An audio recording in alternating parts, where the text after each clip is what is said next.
হ্যাঁ, আমি বলেছিলেন যে আমি একটা আমি স্কোপ ছিল। জি, আমি বলছি যে সেনাবাহিনী একটা ট্রায়াল দিয়েছে যে রিঅ্যাকশনটা দেখার জন্য পাবলিক অ্যালার্ট কিনা, সেটা তারা বুঝেছে যে পাবলিক জানতে পারছে যে কোনো মুভমেন্টে পাবলিক টের পেয়ে যায়, এটা তারা নিশ্চিত হয়ে গেছে। আর যেটা মুভমেন্টের কথা যেটা বলা হয়েছে, 4টা এপিসি বেরোলে তো পাবলিক যাবে না। যাদের কাছে খবর এসছে, আমার কাছেও এসছিল, রাত্রে 3টার সময় এসছে। আমি কিন্তু ওইটা চেক করছি যে ফার্দার কোনো মুভমেন্ট হচ্ছে কিনা, গ্রুপ মুভমেন্ট হচ্ছে কিনা। গ্রুপ মুভমেন্ট যখন নাই, আমার আই শুড রিল্যাক্স।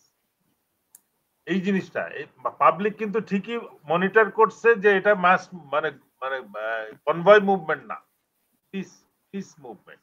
মানে এটা করার কথা কিন্তু ভোর 4টা 5টার দিকে বা 6টার দিকে, ফার্স্ট লাইটের ট্রাফিক বেশি হওয়ার আগে ওই যে এপিসি গুলো চেঞ্জ করবে, 2টা এপিসি ঢুকবে 2টা এপিসি বেরোবে, বা 4টা ঢুকবে 4টা বেরোবে। এই সিচুয়েশনটা তারা রাত্রে 1টা না 2টার সময় করছে। Absolutely they wanted to check the alertness of the people. ওটা কিন্তু আর্মি পেয়ে গেছে, they can't go for any adventure. এক মিনিট আমার একটা স্যার, ঠিক আছে 1 মিনিট। আর আমি একটা বলতে চাই, আমি যেটা খবর পেলাম যে 9 তারিখে যেটা হয়েছিল, যে যখন যে মাহবুবকে দিয়েছিলেন, আমিনুল স্যার বললেন যে যত টাকা লাগে, ওইটার ভেতরকার কথাবার্তা তো আসলে বাইরে গিয়েছে।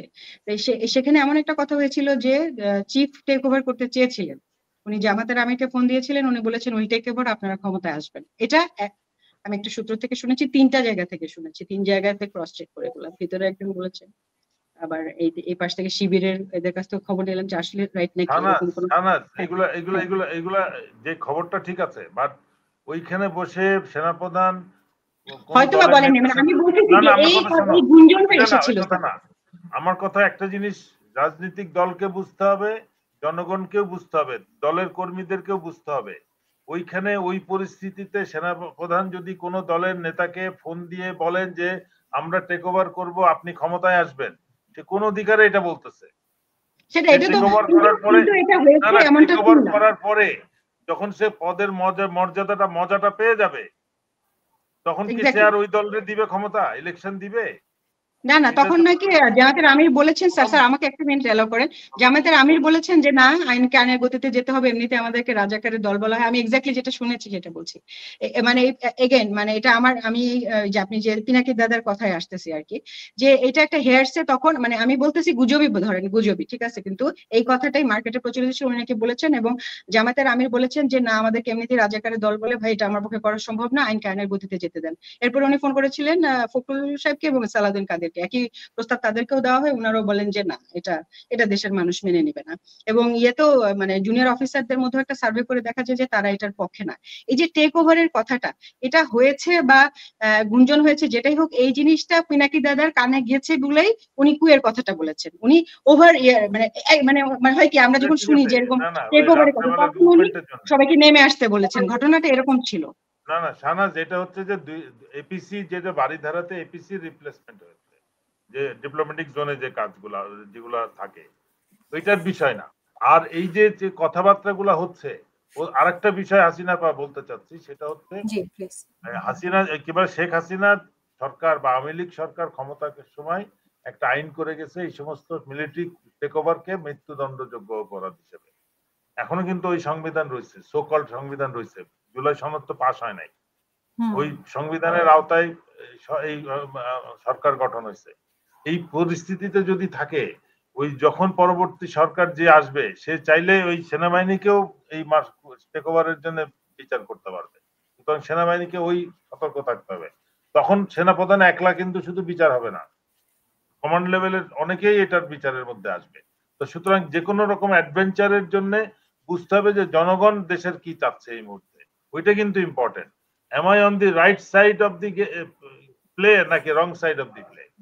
এখন এই মুহূর্তে আমি মনে করি যে আমার সাথে জনগণ এবং সশস্ত্র বাহিনীর বেশিরভাগ অংশ তারা স্বীকার করবে, সশস্ত্র বাহিনীর যে অংশটা এই অ্যারেস্ট ওয়ারেন্ট ইস্যু যাদের নামে, তাদেরকে হ্যান্ড ওভার করতে বাধা দিচ্ছে, ওই অথরিটিটা, ওই part of the army is working against the interest of the nation এবং আইনের বিরুদ্ধে কাজ করতেছে, এবং তারা একই রকম অপরাধ করতেছে। এই বিষয়টা স্পষ্ট বিদায় বাকি অংশ কিন্তু এদের সাথে মিলবে না। আদেশ দিলে তারা দাঁড়াবে, কিন্তু শহরে ঢুকবে, কিন্তু তারা কোনো অ্যাকশনে যাবে না।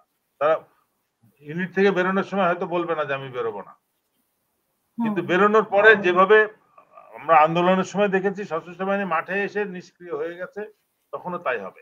সুতরাং তখন কিন্তু জনগণকে রিয়াক্ট করলে সেটা সশস্ত্র বাহিনী এবং দেশের জন্য মারাত্মক একটা ক্ষতিকর জিনিস হবে। সেটা যেন না হয়, আমরা কিন্তু সেটার জন্য চিল্লাচ্ছি আপা, এই পরিস্থিতি যেন না হয়। আমরা পরিণতিটা আগে দেখতে পাচ্ছি বিধায় সতর্ক করতেছি।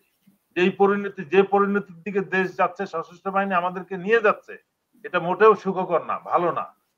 তাদের নিজেরা বাঁচার জন্য, নিজেদের চামড়া বাঁচানোর জন্য যে কাজটা করতেছে, স্পষ্টভাবে সশস্ত্র বাহিনী অন্যায় যে করেছে সেটাকেই স্বীকৃতি দিচ্ছে। ওয়ারেন্টের বিচার করা, আইসিটির বিচার করার প্রয়োজন নাই। বিচারের আগেই মানুষ বুঝে যাচ্ছে যে না, তারা নিশ্চয়ই অপরাধী, তাহলে তারা কোর্টে হ্যান্ড ওভার করতে আর্মির এত বাধা কেন? ধন্যবাদ। অসংখ্য ধন্যবাদ আপনাদের দুইজনকেই। শাহনাজ, আর কিছু যোগ করতে চান আপনি? Just 30 second. আমাকে আর এই নাসির স্যারকে, হাসান নাসির স্যারকে সবাই এখন বট বাহিনী আপনার এই কমেন্টে করবে, তাদের বট বাহিনীকে একটু আগাম একটা বলে রাখি। সেটা হচ্ছে যে আমি ওপেন চ্যালেঞ্জ করলাম, কেউ যদি প্রমাণ করতে পারেন যে কোনো চ্যানেল থেকে আমি টাকা নেই সত্যি কথা বলার জন্য, আপনাদের জন্য বিশেষ পুরস্কার আছে। আমার অ্যাকাউন্ট ইনফরমেশন শো করার ওপেন চ্যালেঞ্জ দিচ্ছি। আমি বিনা পয়সায় বিনামূল্যে ফ্রিতে দেশের প্রয়োজনে সত্য কথা বলি, কারণ আমি আমার দেশকে ভালোবাসি। আমি একজন সাধারণ খেটে খাওয়া মানুষ, একজন সাধারণ মা। আমি আমার দেশকে ভালোবাসি। আমি মনে করি আমার কথা যদি মানুষকে সাহায্য করে, মানুষের কাছে যায়, এবং সবচেয়ে যেটা ইম্পর্টেন্ট, যা আমি জানি, যা সত্য, সেটা যদি প্রয়োজনের সময় আমি না বলি, আল্লাহ অবশ্যই এই জন্য আমাকে প্রশ্নবিদ্ধ করবেন। যেটা জানি না সেটা নিয়ে বলি না, আর্মি নিয়ে বলি, কারণ আর্মি নিয়ে জানি। যতটুকু জানি, যা শুনতে পাই তাই বলি। সিভিলিয়ানরা জানতে চায়, অনেকে জানতে চায়।